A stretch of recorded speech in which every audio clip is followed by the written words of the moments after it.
أعوذ بالله من الشيطان الرجيم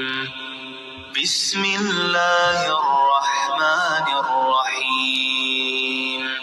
عن ابن عمر رضی اللہ عنہما قال قال رسول اللہ صلی اللہ علیہ وسلم بنی الاسلام علی خمس شہادت اللہ الہ الا اللہ وان محمد رسول اللہ واقام الصلاۃ وایتاء الزکوٰۃ والحج وصوم رمضان۔ نبی صلی اللہ علیہ وآلہ وسلم نے فرمایا کہ اسلام کی بنیاد 5 چیزوں پر ہے۔ نمبر 1، اس بات کی گواہی دینا کہ اللہ کے سوا کوئی الہ نہیں، کوئی معبود نہیں، اور اس بات کی گواہی دینا کہ محمد صلی اللہ علیہ وآلہ وسلم اللہ کے رسول ہیں،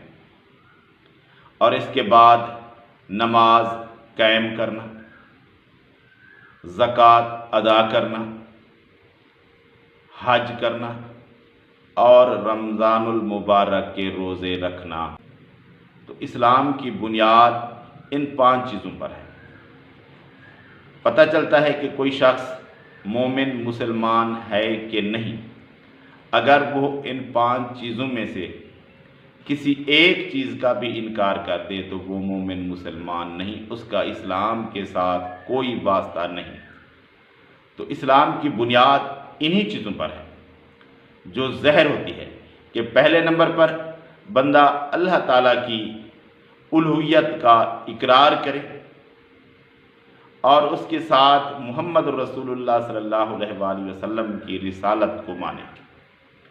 اور اس کے بعد جب وقت آئے نماز کا تو نماز قائم کرے، اللہ تعالیٰ کے حکم کو مانے اور نماز قائم کرے، اور اس کے بعد جب اس کے پاس اتنی رقم ہو کہ جس پر زکوٰۃ فرض ہوتی ہے تو سال گزرنے پر مقررہ مقدار کی زکوٰۃ ادا کرے،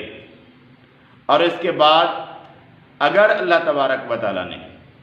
اسے استطاعت دی ہے، اس کے پاس اتنی رقم ہے کہ وہ سفر کے اخراجات برداشت کر سکتا ہے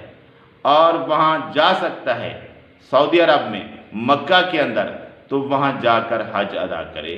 صاحب استطاعت مسلمان پر حج فرض ہے، اور اس کے بعد سال میں ایک بار ہر مسلمان پر روزہ فرض ہے، تو مسلمان ہر سال میں ایک بار رمضان المبارک کے پورے مہینے کے روزے رکھے گا۔ اگر کوئی شرعی عذر ہے تو اس کی قضا کرے گا۔ تو اسلام کی بنیاد انہی 5 چیزوں پر ہے۔